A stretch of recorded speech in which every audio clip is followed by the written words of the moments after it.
এই ভিডিওগুলোতে এমন কিছু হাস্যকর মুহূর্ত আছে যা দেখে আপনার পেট পেটে হাসি আসবে, কিন্তু চ্যালেঞ্জ হলো হাসলে হেরে গেলেন। যদি একটু হাসেন তবে লাইক আর সাবস্ক্রাইব করতে হবে, আর যদি হাসি কন্ট্রোল করতে পারেন তাহলে কমেন্টে লিখে জানাবেন হাসি আটকানো গেছে। এই সময় কম, শুরু করো। নাম্বার 3।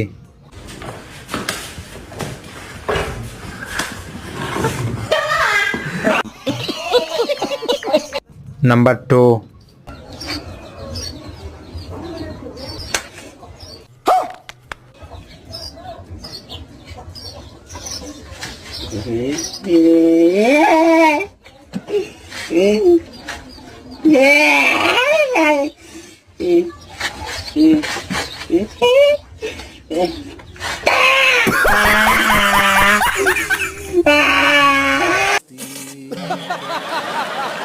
নাম্বার 1। 哎呦我的妈！